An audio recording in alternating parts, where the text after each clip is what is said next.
Hello, hello. Hey, how are you? Good, Mr. Simon. How are you? I'm getting there. I'm getting there. So, getting better now after my surgery. So it's all good.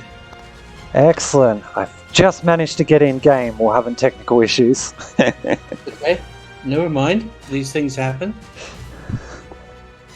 So have you sorted it?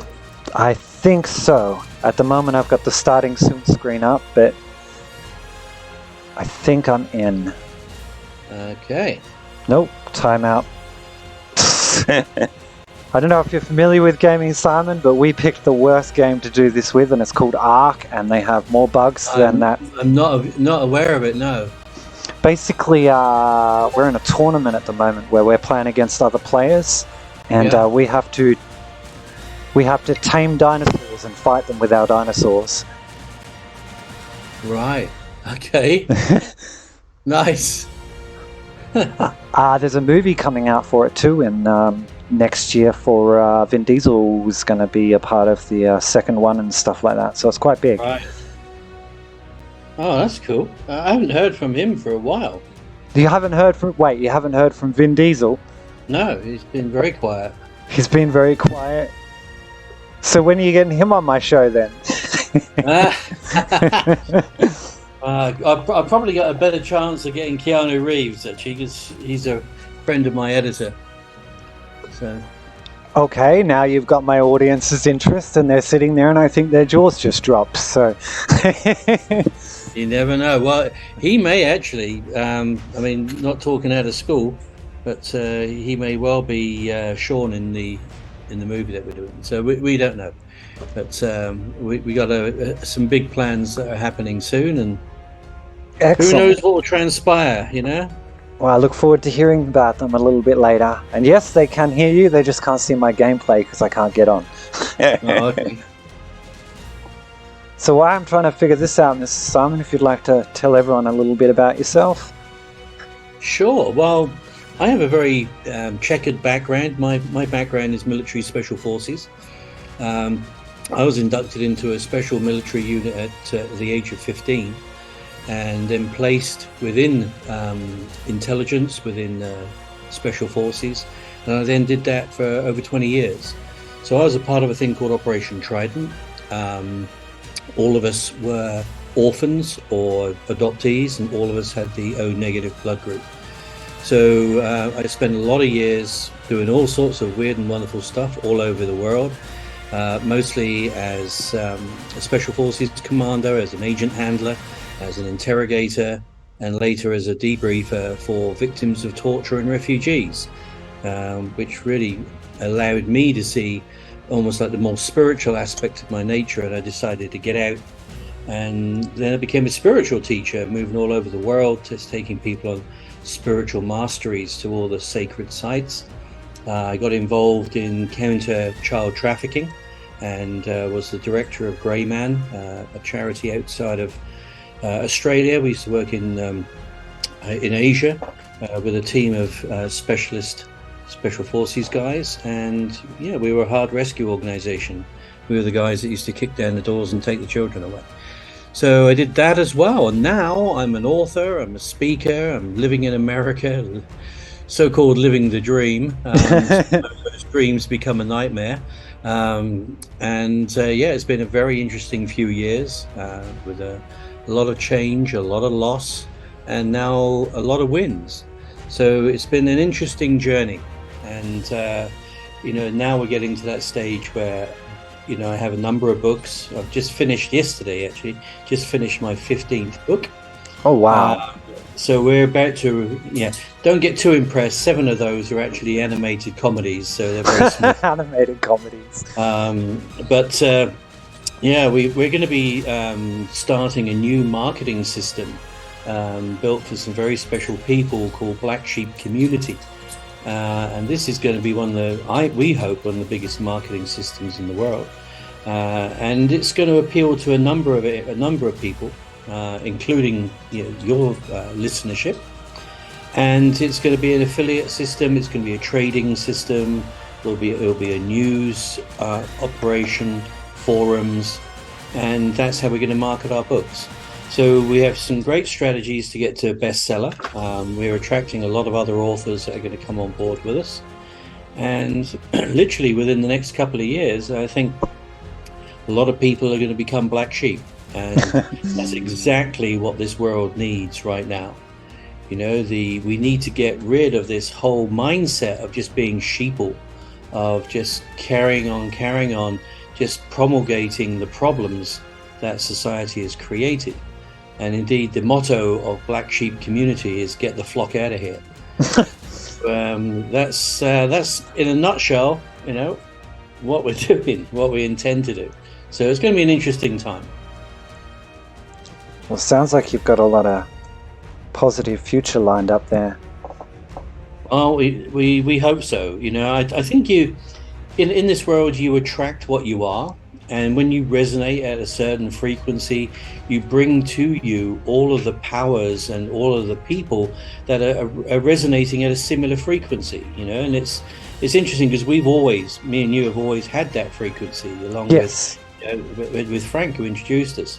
And, you know, it's not unusual for people to come back into my life after, you know, sometimes several years, because now that frequency has shifted. Now they're getting to the stage where they know that they must do something, and who better to do something than a special forces operator that is used to planning complex operations and is determined not to come second. Coming second in my old profession meant something very different indeed. You know, it's like losing a market share or a sale, you know. So yeah, there's a lot of very high energy and good people that are in my orbit right now, and I feel that this is the time. You know, if ever the world needed a real shift, a real change, I mean, this is it. This is absolutely it right here, right now. And I feel as we move towards November, December, we're going to see some major shifting in our society, and it's going to be altogether a very fearful time, but also a very exciting time. And I think we're ripe now for that energy to shift. And it's not just America; it's worldwide. We're seeing this worldwide. You know, we're seeing, you know, the people taking their energy back in France, in Britain, in Australia. I mean, literally everywhere. So I think we're on the cusp of a very interesting time. And when I look at this from like a spiritual point of view as well, I have to say that, you know, there are more people that are living on this planet today than in all the other eras put together. Okay, so if you put together all the people that lived in the 6th century all the way through to the 20th century, you put them all together, there are more people that are living on this earth now than all of them combined. So it's almost like every soul that has ever lived is like back for a ringside seat. And that reads out to me that something significant in the world is about to happen. Well, and it seems that while a lot of people at the moment are trying to focus on tearing people apart, it's actually bringing people together instead. So I think that's very interesting as well. Yeah, and like I say, what we're going to see a polarity.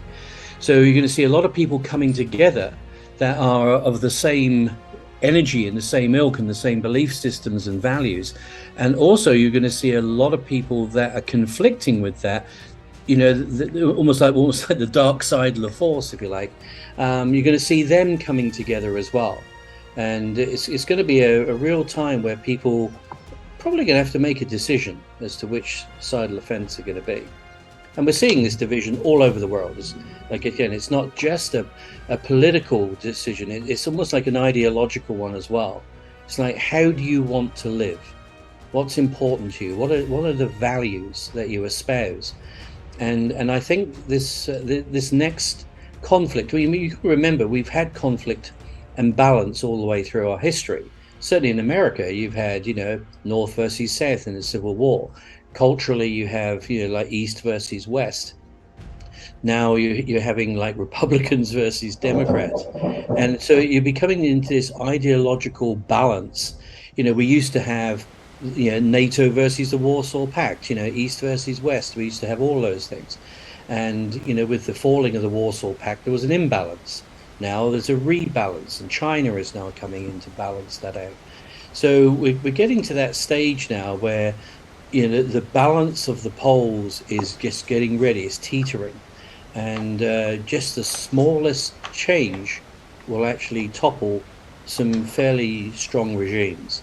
And so I think it's an interesting and exhilarating part of history to be in. But there will potentially be a lot of fear, and that's okay.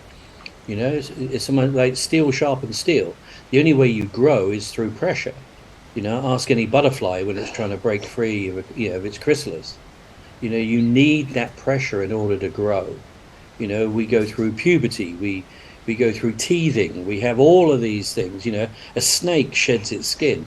I mean, every creature, in order to grow, must go through a period of stress and change, and in doing so they become much greater than they were before. So it seems like we're definitely moving into interesting times. That's what the Chinese used to say, isn't it? May you live in interesting times, which is not a very good thing to say to people, But we seem to be on that area. So what inspired you to start writing? It was oh my God, this is a weird one. I mean, this is probably going to freak out some of your listeners, but who cares? That's right. I freak them out enough in game. My dog, by the way, I've just got this new husky puppy, and she can hear me talking to you, and she thinks that she should be a part of the conversation. So you have to just bear with her a little bit. So you're talking to a kid, even though I sound educated, I've got no formal education whatsoever. I was out of the school at 15 years old. I was in the military. So I didn't go to college like a lot of my peers. I'm very self-taught. I am borderline genius, but got no qualifications to back that one up either. Then again, I've met so many educated idiots, so I don't really care, So this is a guy that flunked English at school, right? But what I do have is a massive amount of confidence and the ability to communicate, so that was my thing.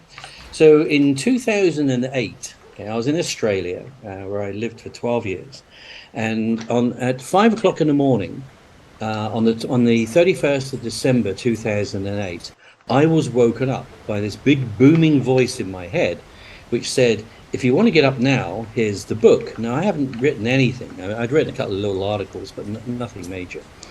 So I'm thinking, what the hell is this? And I couldn't tell if it was a male or a female voice, but it was just very compelling. And it said, "But if you want to go back to sleep, that's fine, but the book will be gone." So I opened my eyes and I looked down the bottom of my bed, and sure enough, this is absolutely 100% true, is that I saw this vision of this huge 7-foot angel standing at the bottom of my bed. Big wings, no head, sword, the whole 9 yards. So I thought, oh my God, what have I been drinking? It's like New Year's Eve, oh dear. And then it disappeared. So I thought, well, this is just strange. So I thought, okay, let's do it. So I got my robe on, I walked into the computer room, sat down there and said, come on then, let's do this. 5.5 hours later, without any break whatsoever, no water break, no wee break, or anything like that, I had the whole book down on computer. I had 70 post-it notes, pink post-it notes all over the floor. Each concept beginning with the letter C.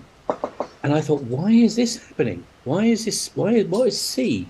And then I got from wherever this source was that it was all about 1, 2, 3, A, B, C, simple. And the 1, 2, 3 was about manifestation.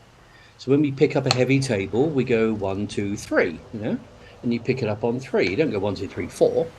And then I found that it was easy as A, B, C. And then when I did my research afterwards, I found that there are more verbs, i.e. doing words, manifesting words, beginning with the letter C, than any other letter in the English alphabet. So that was a bit of a thing for me. And so I had 70 principles, all based upon warrior principles that I actually knew really well. So the book was called Who Dares for Success, which is obviously a turn on the Who Dares Wins, the motto of the SAS.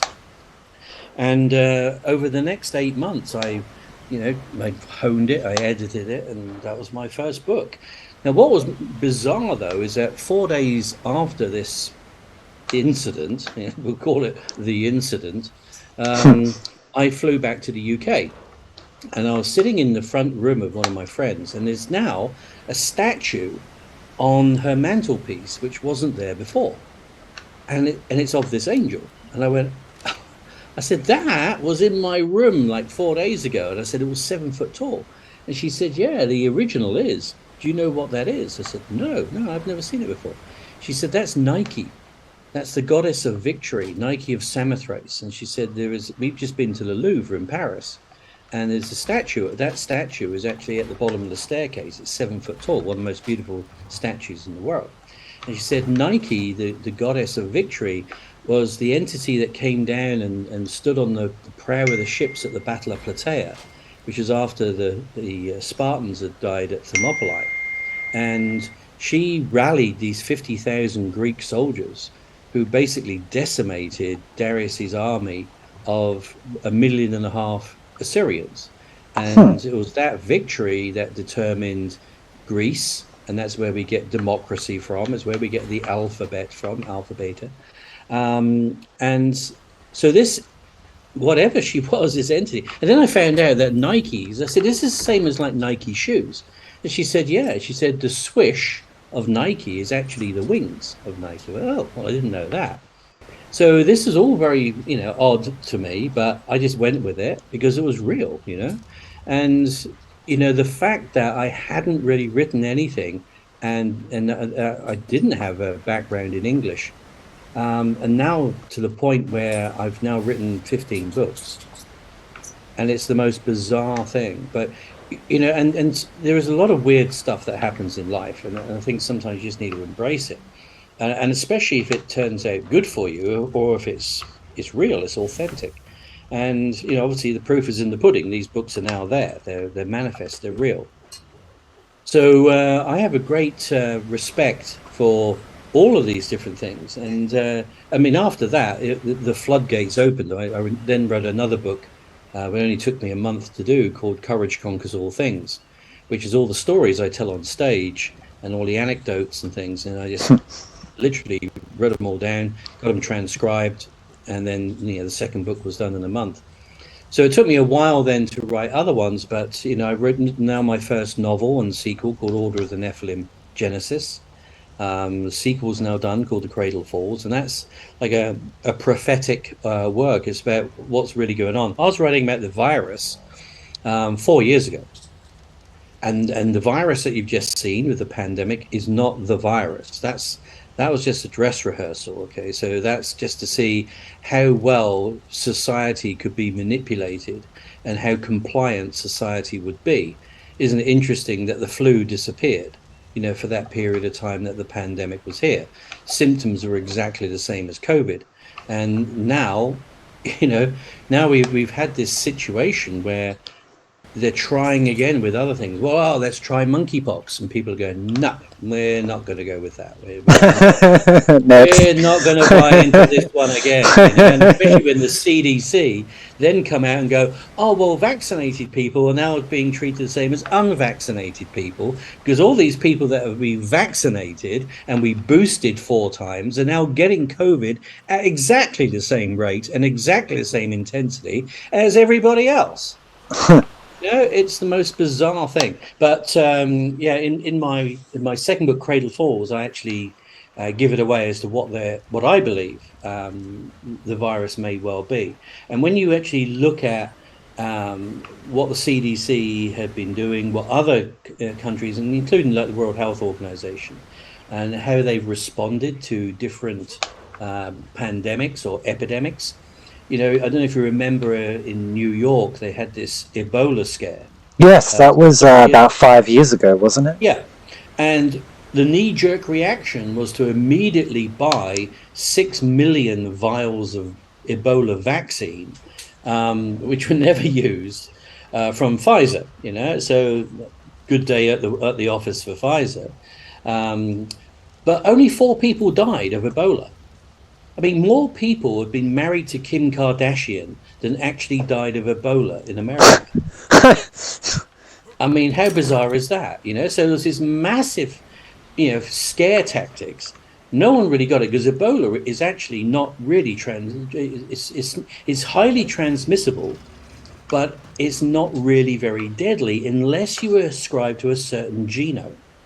And this affects mostly the African genome, but they didn't want to say that because it could be perceived as racist or could scare people, But there is another one which is called the Marburg virus. Now, the Marburg virus is not very transmissible at all, but it's highly deadly. I mean, we're talking 85%, between 80 and 85%. If you get Marburg, you're done. Simple as that. So imagine what it would be like if you were to be able to mix the two. So you had a highly transmissible agent, being Ebola, with a highly deadly form called Marburg, and you mix those together. I mean, we're talking major issues at that stage. So when you actually get people that are interested in eugenics, and God Toys says in the comments, pretty sure it's more fatal being married to Kim as well, to be honest. Well, that's right. Yeah, I mean, who would want that? I mean, really. Give me COVID any day. Well, at least COVID's curable. Yeah, exactly. It explains a lot about how Kanye West sort of deals with life, But so it's really interesting to see how these organizations have responded and how they want us to respond. That's the most important thing. Human beings have been through all sorts. We've had the Black Plague, we've had smallpox, we've had Spanish flu, and we're still standing. We're still here. So it's actually part and parcel of actually being human. If you think for one moment that you're going to go through life without contracting any form of virus or flu or cold or, I've been through measles and mumps as a child, all of these horrible things which you used to get as a child. And I think you do as human beings. The fact that we're still the premier species on the planet is that we build up a natural immunity to these things, and of course the viruses are living entities. They're living things, so they evolve as well.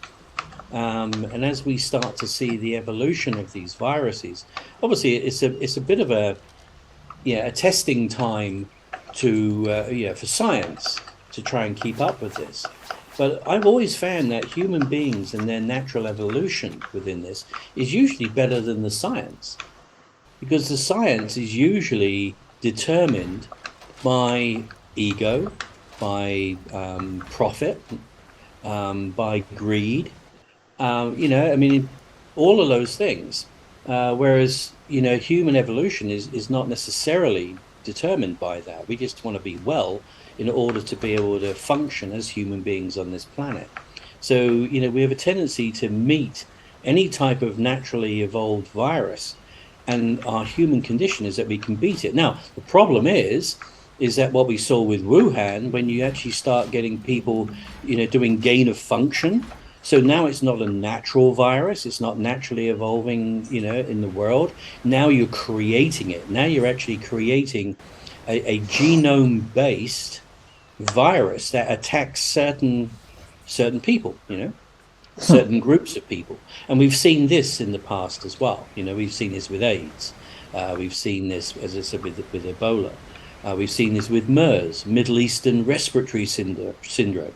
I mean, guess who that affects, Now, if you were being cynical and you wanted a naturally occurring, seeming to be naturally occurring bioweapon that didn't actually attack you, but actually attacked your enemies, and you were looking to take over the Middle East, well, that would be useful, wouldn't it? And if you were looking at potentially a war with China, and you had SARS or chicken flu or swine flu, which literally affects the Chinese genome more than anything else, that would be a fairly useful weapon as well. And if you had like a COVID, which would basically take out all the old people, so you didn't have to pay their pensions, or people that were already sick, already ill, and you could actually cull them, that would be fairly useful if you had a technocratic society.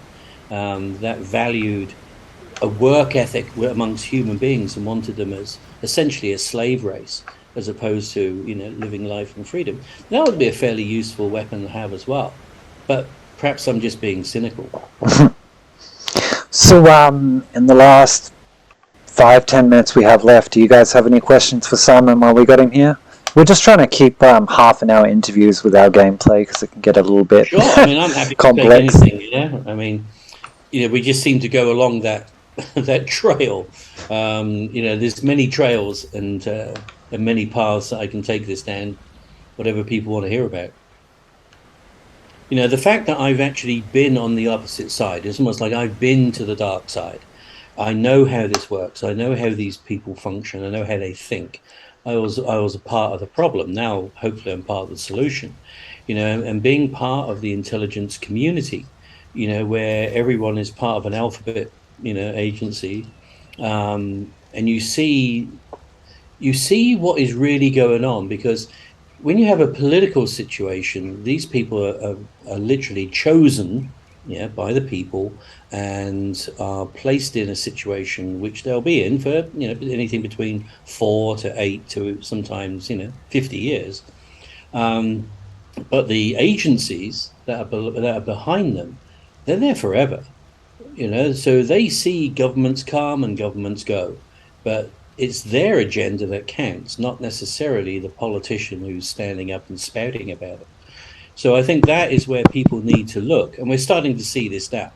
I mean, guess what? What's happening with the DOJ, who's been totally weaponized, in the FBI? No one votes people into the FBI or the DOJ. They're there for 40, 50 years until someone gives them a gold watch and tells them to go away. It's as simple as that. So if you had an agenda, why would you go into Congress or the Senate, where your basic influence is going to be really limited? It's going to be limited by popularity. It's going to be limited by pop culture. It's going to be limited by Twitter. You don't see agents of the FBI or DOJ getting influenced negatively by Twitter or Facebook or anything else. They just get on doing with what they're doing. So if you had an agenda, you would go into one of those agencies if you wanted to create as much irreversible change as you wanted to. Again, perhaps I'm just being cynical.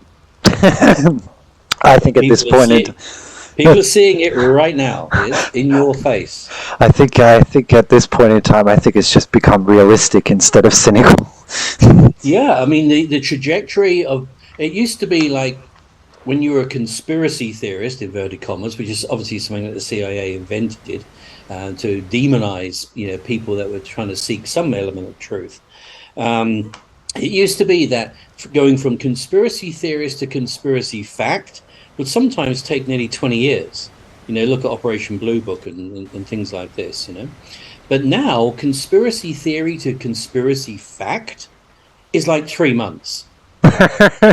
So you look at Hunter Biden's laptop, 3 months. And then all of a sudden, oh, yeah, well, actually, it probably was right, Yeah, I think Donald Trump, if he wanted to secure his documents, he would have just had to leave them at a computer shop. And it would all be good. Okay, so we have a really complex question here from God Toys. Around the time of the pandemic, Wall Street here in America were losing millions to the common folk, and media hardly ever covered for how much they were losing. I just think the upper class used COVID to kind of smother the whole situation. I don't believe in conspiracy, but the pieces did fall together. What's your thought on that? I don't think that anything happens in this world without someone actually creating it, especially when you find you just have to look at the response. It always used to be create the problem, create a response, and then provide the solution, which you already had. You already had the solution way before the problem was actually created. And that's exactly what we're seeing. All of a sudden there were companies that were able to give millions of masks out. There were companies that stepping up and being able to create millions of vials of vaccines. All of a sudden, we're told by our government that there's no money for roads and schools and hospitals, yet all of a sudden there's plenty of money to give to pharmaceuticals. So you just need to look at the response. Don't look at the cause, because if you look at the cause, that's what's called misdirection. Okay, so a magician does this. A magician says, well, if you like to look here, and he's showing you his right hand, he's actually doing something with the left. And it's that element of misdirection which is really, really it's an art form. So we're starting to see that. If you notice that when there's something that is inconvenient in the news cycle for one of the political parties, all of a sudden something else happens. You know, a school shooting or something that's really emotive that then takes people's attention away from that and makes them do something else. You know, people are either driven by pleasure or pain. So they're directed by joy or fear. Now, a government doesn't work well by urging people to be joyful, because when they're joyful, they don't even think about the government. When they're in fear, that's all they think about is the government and what it's doing to them with inflation, higher prices, going into Ukraine, you know, all of these different things, trying to build back better, you know, putting in massive spending, which is just going to destroy these countries, you know, from an inflationary point of view. But now they know that people are compliant because they saw what happened during the pandemic. They saw the response. And the response was that people suddenly became these, like, what we call mask holes. You know, they became masked Nazis. You know, normal people that you wouldn't have thought of, all of a sudden they took it on themselves that, oh my God, if you're doing this, you know, if you don't wear a mask, then mine won't work, you know. So you get this totally ridiculous energy with some people. And that's what it's designed to do. It's designed to divide between those who are rational and those who are irrational. And what you'll find is that the irrational then demonize the rational and paste them as being irrational for being rational, if you see what I mean. So that's what we've seen. So I think that hopefully it answers the question, because yes, a lot of people made a lot of money during the pandemic.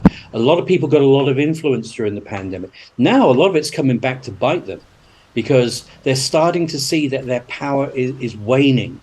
So when California only 2 weeks ago said, oh, we're just going to go back to masking inside, and people went, no, we're not going to do that. And they had to back off, because you can only take people so far before the curtain is unveiled and the magician's tools and his tricks are no longer valid and they're no longer working, because people now see through it, because people are not dumb. You know, people see what is actually going on. And literally it's like the emperor's new clothes. You know, once you've seen it, you can't unsee it. So when someone tries that crap again on you, you're now forewarned, you're now forearmed, you're now ready to go, you know what? No, just no. And I think that's where we are right now. And therefore, you're going to start to see more extreme measures. You know, isn't it interesting that you've got political people that want you to buy electric cars so the fuel goes up so you can't drive your own car? But they don't seem to realize that the electricity that powers your electric car comes from a coal-fired station. It doesn't come from windmills. It doesn't come from hydroelectric. It doesn't come from hamsters, you know, pedaling on wheels. You know? I think that's how Congress works, isn't it? Well, yeah, I think it probably is. But yeah, so you see the illogical areas that people are even trying to make the arguments on, and some people will just buy into that. They'll go, okay, yeah, so you tell me what we need to do. Oh, well, actually, now we have an organization that actually taxes people. So now we're going to get your tax dollars to pay for more tax agents to look at more people to get more tax dollars. I mean, can people not see the ridiculous irony of that? They're using their own tax dollars so that people will look at them to get more tax dollars out of them. If that isn't the ultimate irony, I have no idea what is. And I hope that people start to wake up to what is actually going on as opposed to what they're being told is going on. And you don't need someone to tell you. You just need to observe. You just need to see what's actually going on. And I think that we're getting to that stage where more people are starting to take note because they've trusted too much. Human beings by nature are usually trusting. You know, even Reagan said, trust but verify. People are starting to verify now, you know, and it's like, well, we used to trust you. We used to trust the media. We used to trust people to tell us the news, to tell us what was going on because we couldn't see it. We used to trust the government to do what was right because they're from the people. But you're starting to see all of these institutions that once were trusted by people are now distrusted by people. I don't know quite how this is going to run out. I have an idea. But I honestly think that people are now getting to a tipping point.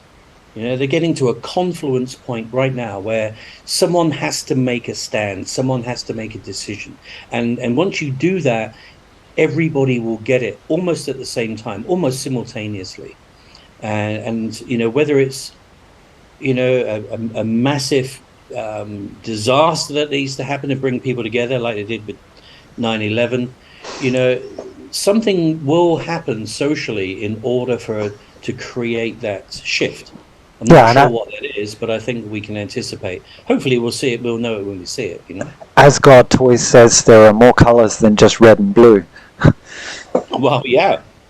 We're starting to see a lot more purple, and of course, now purple counts. Well, sadly, I can't. Because each of the red and the blue wanted the purple. It used to be that more purple went with the blue. Now more purple's going with the red. Sadly, I'm not on my cluster, so I can't paint our dinosaurs purple, but I would if I could. Yeah. But, I would like to see a whole spectrum of colour, because that would make people a lot more honest. I can't think of anything more dishonest than having a political party that has, and they even call them whips. I mean, are you kidding me? A chief whip? They whip people into getting their votes done, even though they may not want that.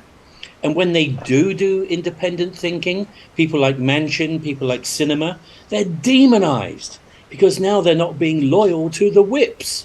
You know, whips were used in slavery in order to make people do what they didn't want to do. I mean, surely they can just change the terminology, you know? That would help. I want to say... it won't change anything, you know? I want to say in the 60 seconds we have left, Mr. Simon, thank you very much for coming on tonight, my friend. It was a great pleasure to have you. If I've been able to open someone's mind and heart to the possibility that they can take their power back, then that's good. My work here is done. My work here is done. And buy his book too. I put your book links in the Twitch channel as well if anyone wants to check them out. Fantastic. All right, my friend. You take care. All right, you too. We'll definitely have you back. Thanks.